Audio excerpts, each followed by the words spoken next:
Hello, welcome to my video. I really hope holding my mic actually is working because I just don't have anywhere in front of me to put it. I'm like just waving the book around. I do have my laptop here because I have notes on what I want to say, and it's being really loud right now, so I'm hoping that the mic is picking up my voice and not my laptop's whirring helicopter sounds. So we'll see. But anyway, I wanted to talk about this book, which is called Joyful Environmentalism by Isabel Losada. Losada, I think. And I have a lot of thoughts. Probably you'll know from the title of the video that they're not necessarily positive thoughts. I picked up this book because this year, particularly around July, I became very self-conscious about my lack of environmentalism. I started to really feel the climate anxiety, really feel like I need to change things in my life and try to have less of an impact on the environment. I don't think I was that bad to begin with, but I definitely wasn't actively trying to do less. Shut up, laptop. Oh my god. So loud. So I was looking for books. I wanted a book that would be helpful, realistic, grounded, that would not be too preachy in the sense that it's that gatekeeping, it feels like there's a lot of gatekeeping around environmentalism and the really, really eco-friendly people, the zero waste people, the not everyone obviously, but it feels like there's a lot of gatekeeping and people kind of expect you to be all or nothing, but actually it's hard to live environmentally friendly, and it can be expensive, and it's hard mentally to change your mindset when you've lived in a society that kind of doesn't care about the environment for so long. So I wanted a book that was going to be accessible and entertaining, and the reviews of Joyful Environmentalism were really good, and the byline of this book is how to practice without preaching, and I was like, perfect. I don't want preaching. I expect a little bit because obviously you're writing a book about environmentalism, and I'm okay with that. I have a thick skin, I can deal. But I didn't want it to be something that was going to be off-putting. So I picked this book. I was really excited. I needed some inspiration. I needed help to know where to begin. Because when you think about being eco-friendly, it feels like, where do you begin? What do you do? It's hard to get going. So I wanted something to help me with that. To be honest, this book was not for me. I was disappointed by this book. It was way more joyless than it was joyful for me. In fact, I actually DNF'd this book. I got halfway. I got halfway through, and I just couldn't do it anymore. And I gave up. I started reading it in July. I DNF'd it in November. It took me a long time to get through this. I had so many thoughts, and I would look at this book. And I wasn't reading that whole time. I started reading it in July, stopped in July, and then finally in November decided to DNF because I was getting more and more frustrated. And maybe I missed the good bits. Maybe the back of the book is a bit that I needed, but I wasn't getting it from the first half. I was disappointed. I don't want to insult Losada for her efforts because clearly there are people that love this book because it is highly rated and there are good reviews on it. But I didn't find this to be accessible. I'm going to have to put my laptop down because it's just making so much noise. It's just not accessible. And I'll tell you why. Hopefully this will be coherent of a review. So I'm going to put the book down now just so I can talk about it. So there are a few reasons why I don't think this book is accessible. And when I say accessible, I mean that it should be that anyone can pick up this book, regardless of your class, gender, race, whatever, sexuality, whatever. Not that should matter with your environmentalism, but you should be able to pick it up and get something from it. But it became very clear to me that this book is actually written by and kind of caters for very privileged, white, so upper end of middle class, maybe just upper class women, and obviously men fit into that category too, or womex, whatever. But it became very, very clear to me just how upper class it was catered, and it was alienating in some ways. I am not someone that necessarily struggles, or I'm not technically not working class. I was raised working class, but my lifestyle just doesn't fit that category anymore. My job certainly doesn't. But it definitely, I felt like alienated. And I have some examples of things that stuck out to me that made me feel uncomfortable. I think she just tried to be humorous and make jokes about her privilege, but they kind of didn't land with me, because I felt like you're making jokes, but you're not being self-aware, because you're still writing a book that isn't accessible to people that don't have money. Like, you're not suggesting things that are suitable for other people from lower socioeconomic groups. So, for example, there is a section towards the beginning where she talks about how to reduce your plastic waste consumption. Great. It's literally like numbered, like this thing, this thing, this thing.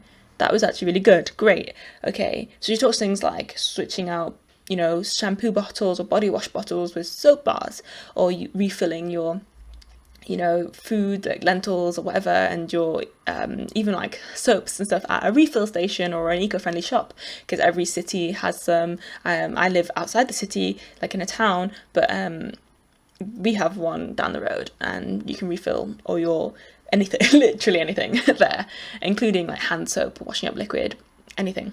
Talks about that. She even talks about using safety razors instead of really plastic razors that you just throw away once they blunt. And she even talks about avoiding plastic wrapped fruit and veg. So like going to a greengrocer's, for example, or instead of getting a cucumber that is wrapped in plastic, pick something else. And yeah, that's helpful and good to think about. But then there's a bit where she's talking about her friend, who she says a friend is on benefits, someone who's always worried about money and really, really struggles with money. But this friend buys 2 plastic bottles of water like every day or something. Yeah, 2 plastic bottles of water a day, spending X amount of money a year. And what a waste of money it is, but also what a waste of plastic it is. And she talks about how she often takes the mick out of a friend about it, but can never convince her to change her ways.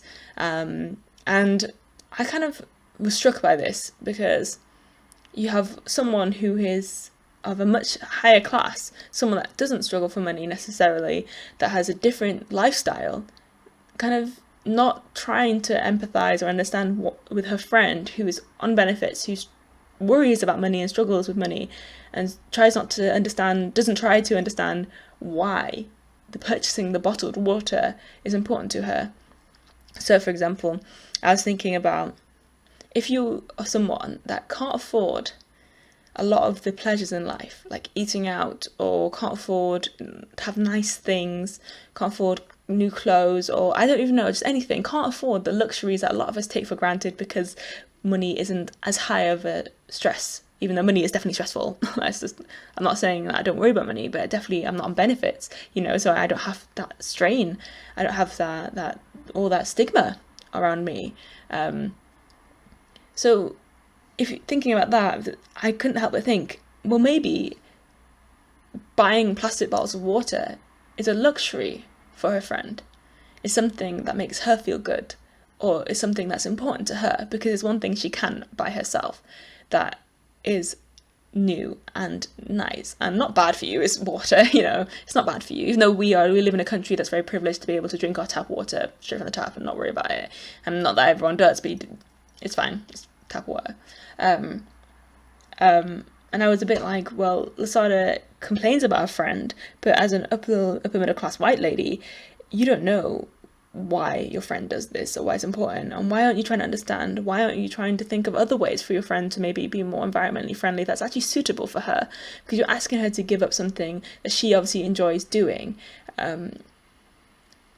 but she already doesn't have that much. It's a lot easier to give up stuff when you have stuff, when you have money, than it is to give up stuff when you don't have money.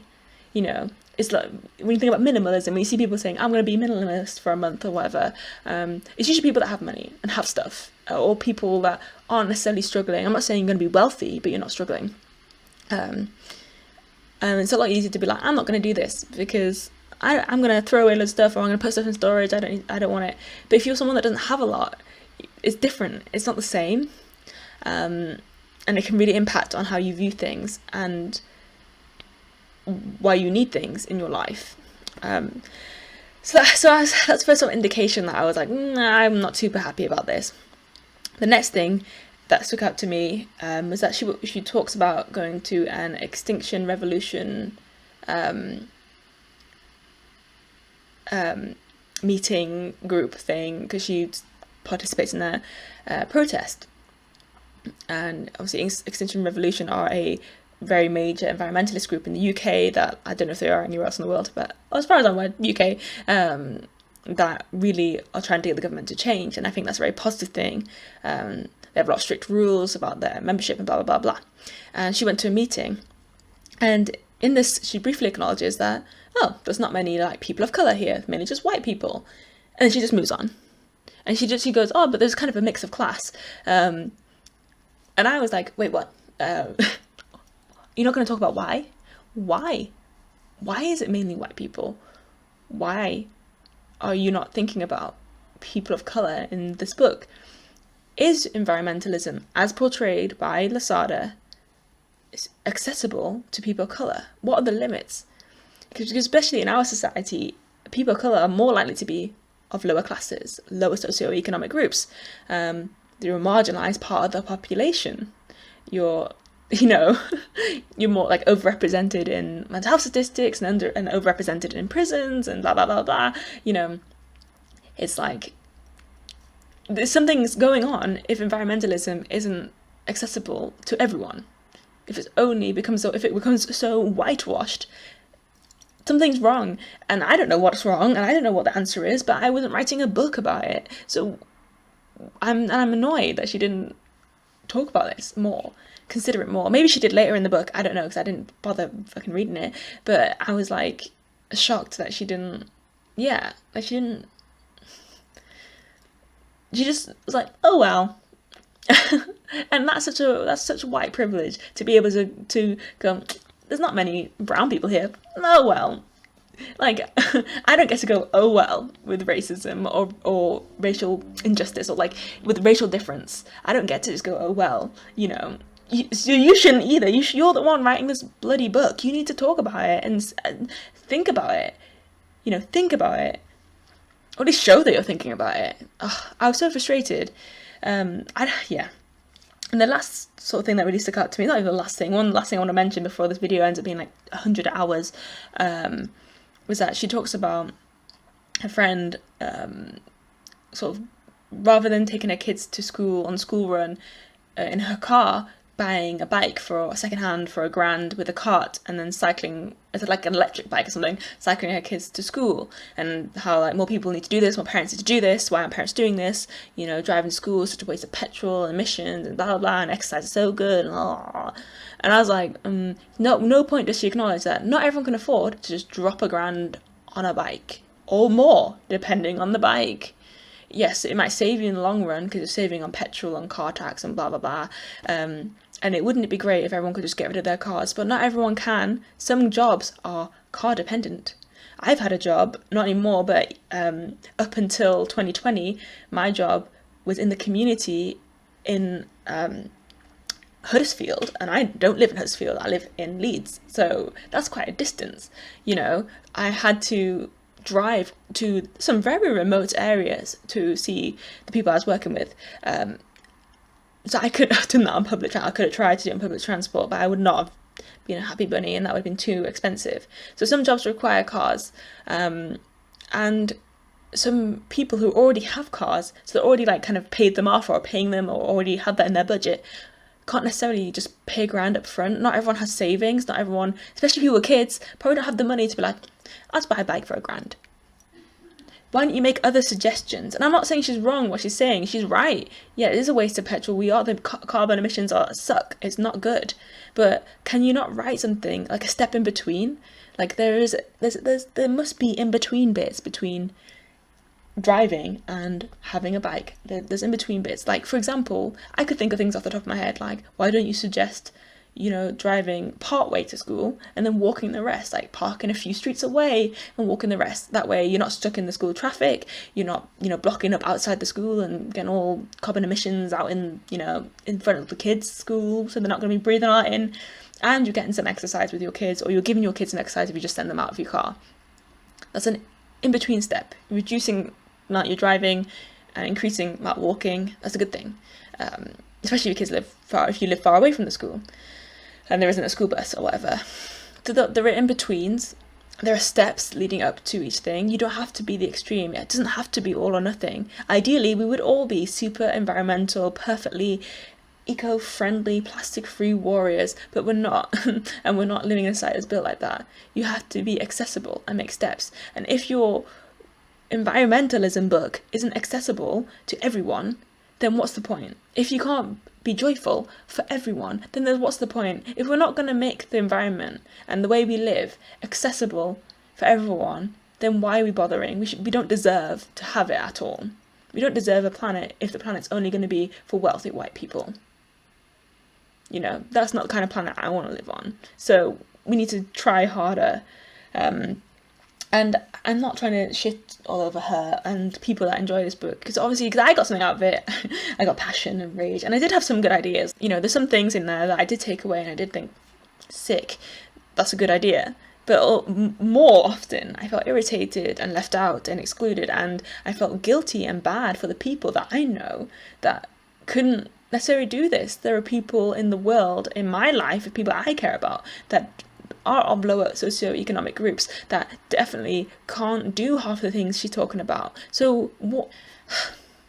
Like, one thing she talks about is getting a fruit and veg box delivered, and that's a great idea. But like getting one delivered each week can be like 15 quid. Some people can only have that much to spend on their entire family altogether, not just on their fruit and veg budget.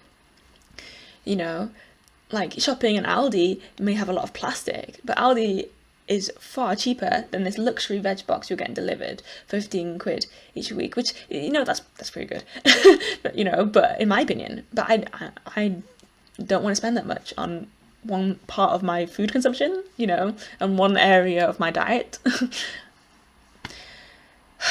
It's frustrating. I felt frustrated about this book, and I DNF'd it, and I couldn't donate the book or sell it on or whatever because I had written in it so much and scribbled and highlighted the sections I'd read so far so much. So instead I am recycling it by using it in my reading journal and my other journals. I'm a prolific journal. I have loads of journals. So I'm using the pages for some nice artsy page spreads and things. So it's getting used. It's playing a part.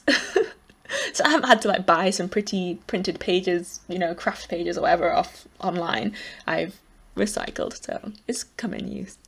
But I thought I could also take this opportunity to talk about what I've done. So I had an inspiration to become more environmentally conscious and friendly, and hope next year I'll even increase that.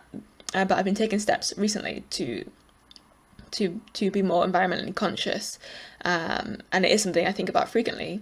And this book, even though I did not enjoy it, it did inspire me. So credit where credit's due, So what have I done to be more environmentally friendly? So I've got a list here. So safety razors, that's one thing. I got a safety razor. Most people buy this online. I just went to a supermarket. I went to Sainsbury's, to the men's section, because obviously women don't use safety razors. What? And they sold for £12 a safety razor. I can't bother to go get it, it's too far away. Safety razor and a pack of 5 double-sided blades, and it was like Gillette or something. It came in actually cardboard packaging, which is really nice, so I didn't have plastic packaging, and I've been using that. And I've still got one blade left, and it's been since July, so it's December now, so that's like 6 months. Is that 6 months? 5 months? And I've only used 4 razors. I'm about to change into my 5th one, and literally today, I bought a new pack of 10 for £2, again from the supermarket rather than buying online. And what frustrates me is I had to go to the men's section to buy these safety razors because the women's section didn't have any. And I don't think razors need to be gendered. I don't, and even on the packet of the safety razors it says scientifically designed for men. And I was like, how? And I opened one, and it's exactly the same as any other sort of razor blade I've ever seen. So whatever, not going to rant about gender and sexism, whatever. Another thing that was quite a big change is I switched from bottles of shampoo and body wash and face wash to soap bars. So I've tried a variety, and the ones that I found the best are Ethique, which I do buy online. They're a UK store, and I have a for my hair, because obviously I've tried other shampoo bars and they've all been fine on my hair, but which I was worried about. I thought, having being a black person with curly hair, that using shampoo bars would destroy my hair, but they're so natural with nothing in that they're actually probably better than bottled shampoo. But I bought a co-wash bar from Ethique. I'll put a picture on because I can't bother to grab any of this stuff. And it's great. And we use body wash bars. I tried Lush body wash bars, but they don't last like more than like a couple of days, whereas the Ethique ones last weeks. They are the best, honestly, and it's slightly more expensive to buy from them, but they last longer, so over time you save more money rather than frequently buying bars. They also do these like face wash ones, which I rub on my face, and my skin has been a lot better since I started using them. I use my local refill station, so I refill hand soap bottles, or like I'm gonna start using my washing up liquid bottle to refill at the refill station. We've used it for like pulses, like lentils and pasta and stuff. Not pasta, but lentils. We did, to begin with, before we started using soap bars, we started refilling our body wash bars there, but it's quite expensive compared to buying just a soap bar. So we stopped that. So that's a huge reduced in plastic consumption, and it saves a lot of money actually. And it makes your skincare routine fuss free, and our shower's not covered in bottles, which used to be covered in my bottles, because my partner is like the most low maintenance, eco-friendly person, unintentionally eco-friendly, but he is, because he's just so low maintenance. One big thing as well, we started using soap nuts in our laundry. Soap nuts are like these little kind of sticky things, and when you buy soap nuts, I bought a bag for like £11 or something from Holland & Barrett. And you get like a little cottony zip bag inside, and you put 4 of these nuts in, you do a load of laundry, take the soap nut bag out to dry, and dry your clothes separately. And they don't smell, and they don't have like a nice scent that like laundry detergent gives you, but they don't smell bad. They're clean. If you spill stuff, they're clean. It's really bizarre. They are so good, and each sort of bag of soap, like every time you put the soap nuts in the bag, you can use it 4 times or maybe more depending on how much you've washed. You throw them in the bin or compost because they're compostable. We don't have any compost because we don't have compost bin. We don't have any local compost sites, unfortunately, where we live. But they are biodegradable. They're nuts. They're just food. And I was a bit hesitant at first, but they're actually great. And I bought this bag of soap nuts in July, and I have still got loads left. I've saved so much money on laundry detergent. We don't need fabric softener. You don't need anything. The only thing I do with whites, I put the soap nuts in, and then in the drawer I put a bit of bicarbonate soda, or baking soda if you're American, in it, and just to brighten the whites a bit. And that's it. It's fantastic. I recommend. So cheap. So good. Literally, I don't know when I'm next going to have to buy a bag. They're fantastic. I quit fast fashion, so I started buying clothes secondhand on Depop, which is quite expensive sometimes. I feel like Depop can be a rip-off sometimes, but not always. I had bought some great stuff. Like I bought this really nice skirt for like £6. I needed some repairing, and then I got my mum to repair it for me, and then it was fine. And yeah, so I've been buying my clothes secondhand, and I quit fast fashion. I've been trying to do little things, like I have a spin class every Tuesday morning that I go to, but rather than drive there, I run there and back. Part of that's for fitness reasons, but part of that also means that for this short drive, it's like 1.3 miles to my spin class, which is like 2.4, just under kilometres, there, and then the same back. And I could drive that and use it, but like running is no bother for me to run there and back. I'm fit enough to do it, and it's really short. It's like, less than 15 minutes of running. It's like 12 minutes of running. It's fine. And yeah, so I do that, and that saves a little bit of petrol. Every little helps. That's what we forget. You don't have to do huge lifestyle changes to help. Little bits, do little bits, add on. They add up. They build up. I buy secondhand books. Something I always did before. Secondhand books. That's environmentally friendly. You know, not printing, like killing trees and paper and stuff. So I buy a lot of books secondhand, mainly because they're cheaper.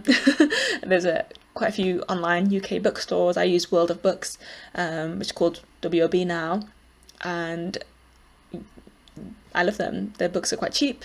You know, I've bought secondhand books off Etsy before. I've gone to charity shops before. You just, yeah, buy secondhand books, and they're beautiful. When you get an annotated book on old copy, like, oh, where is it? I'm gonna have to show you. I got this secondhand old edition of Filth by Irvine Welsh, and I just think the cover is brilliant. It's just brilliant. I love Filth. I've read it before, and every single copy I've ever had of Filth has always been like quite not very nice cover, and I've always lent them to people or given them away, and I never get them back. So I decided to buy another copy because I wanted to reread it. This is the copy I got, and it's lovely, and it's in such good condition. It's secondhand, and look at it, it's sick. If you haven't read Filth, you need to read Filth. So yeah, so that's a big thing. Even little things like I love herbal teas, so I found a company called Shibui, which are an Edinburgh company, and they do a lot of loose leaf teas, and they do recyclable and compostable packaging and plastic-free packaging, and loose leaf tea obviously doesn't have the plastic tea bag cover. Great, just those changes. So I can have my herbal tea I can buy from a company in Edinburgh, which is, you know, so UK based, and I can enjoy something that I love and not hurt the environment. And I bought a reusable coffee cup. I decided to buy a more expensive one. I bought a Chili one. I think the brand's called Chili's or something. Because I've had, like, you know, thermoses before, but they've always been really cheap, and they've either leaked, or they've not worked, or they've broken, or they've gone gross. And so I decided to spend more money and got one, and I love it. It's fantastic. And I got their water bottle as well, and it's just the best thing ever. So I don't really buy coffee out anyway because of COVID and lockdown and stuff, so never really needed to. But I take hot drinks out with me sometimes, and it's great. Things like going to our local greengrocers when we can. We tend to do a weekly shop on a day that it's closed, unfortunately, so we can't always go to the greengrocers. When we can, we do. I've stopped buying things until I need to replace them, particularly beauty products, so not buying new hair stuff till I finished all my hair stuff. I literally managed to finish like a whole tub of like called Blue Magic, if you know the brand, you know the brand, which is like a tub of grease, and I managed to finally finish it. It took me like a couple of years. And finishing stuff before I buy new stuff, like finishing mascara before I buy new mascara, or finishing lipstick before I buy new lipstick, and but I've never run out of lipstick, so I guess I'll just never buy lipstick ever again. And I don't wear it very often. I'm wearing like nude now, but masks mean I start to wear masks in my job. There's no point wearing lipstick, so I've done it before, and I've taken my mask off, and it's been all over my face, and it's honestly the worst. It's the most embarrassing thing. Yeah. Oh, I ended my Amazon Prime membership. I'm looking at the list of things I had done. I broke up with Amazon. They are the worst, aren't they? They're just the worst. The landfills and all that jazz, and not paying tax and blah. So I quit, I cancelled my Amazon Prime. And I'm slowly transitioning to Storygraph over Goodreads. I'm still using both because Storygraph still in like its beta or something, so I'm still using both. But I've broken up with Amazon. So I was like, yeah. So now I'm being more patient. I'm trying to buy from local places like Etsy or UK Etsy stores, or just like local stores. Like I've been buying a lot of something on my chair. I've been buying a lot of stationery from. A lot, not a lot. I've been buying some stationery from Cult Pens, which is a UK store, and yeah. So, although I'm banned from all that stuff, and that's the final thing. I have a problem with shopping. I have a problem. So I'm going to do a no buy 3 months. I'm just doing 3 months to begin with, so January to March. But I might film a separate video about that because this is too long. So if you want to see a video about me deciding to do some no buy, I will talk about my rules and what I'm doing and why in that video. But yeah, I'm going to stop there. I think environmentalism has to be accessible. Hopefully what I'm doing is giving some ideas for other people what they want to do in the future. There's something quite drastic that I'm going to be doing, which I will film a video about, that will save plastic, save money for me and time, and be more environmentally friendly in the long run, but I will film that at some point. I don't want to dangle stuff, but I'm gonna. There are things that you can do even if you don't have a high income, even if you don't necessarily fit the stereotypical, as it seems, environmentalist demographic, which seems to be quite whitewashed, to be honest, disappointingly so.